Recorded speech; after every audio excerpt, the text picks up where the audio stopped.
selamat malam saudara. Apa kabar Anda hari ini? Hey News kembali hadir menjumpai Anda seputar informasi mata kuliah Teknik Reportase dan Investigasi Berita. Bersama saya Norma Fitriani, inilah Hey News Malam selengkapnya. Saudara, kita masuk ke informasi pertama terkait landasan hukum jurnalisme.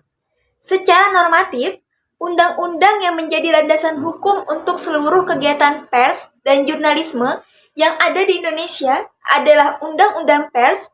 Sejarah lahirnya Undang-Undang Nomor 40 Tahun 1999 tentang pers terjadi sangat cepat. Bahkan tercatat bahwa pembahasan hukum Undang-Undang Pers menjadi pembahasan hukum tercepat yang ada di Indonesia, yang berjalan hanya memakan waktu 2 minggu saja. Pertama kali, undang-undang ini dibahas pada tanggal 20 Agustus 1999 dan disetujui pada tanggal 13 September 1999. Kemudian, pada tanggal 23 September 1999, disahkanlah menjadi undang-undang.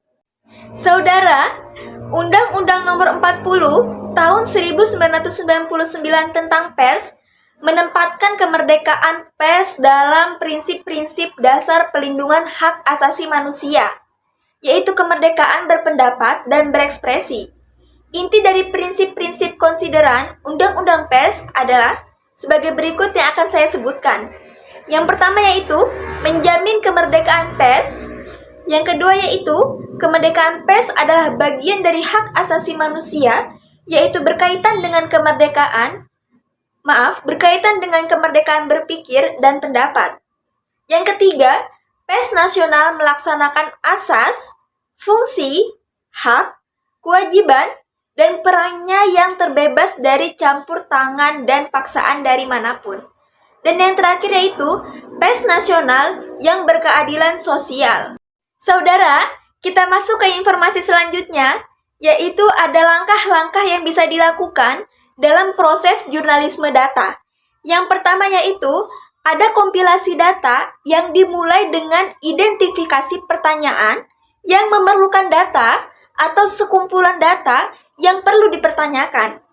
Yang kedua yaitu membersihkan data untuk menghilangkan kesalahan dan mengubah data menjadi format yang konsisten dengan data yang lain untuk digunakannya. Yang ketiga yaitu melihat konteks data agar memiliki kredibilitas dan tidak bias dengan melihat sumbernya. Siapa yang mengumpulkannya dan kapan waktunya? Apa tujuannya? Bagaimana cara mengumpulkannya?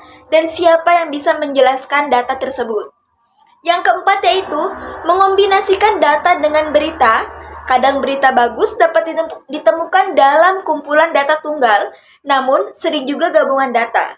Dan yang kelima yaitu mengomunikasikan data dengan visualisasi berbentuk peta, grafik, infografik, atau animasi. Selain jurnalisme data kuantitatif dan jurnalisme data kualitatif, ada juga jurnalisme data visual.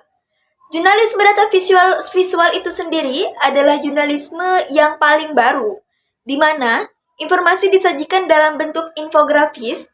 Keuntungan dari menggunakan teknik jurnalisme dan visual adalah kemampuan infografis untuk menyajikan informasi dengan mudah dipahami, memberikan wawasan yang menarik bagi pembaca, dan memungkinkan informasi yang mudah ditangkap karena penggunaan ruang yang efisien.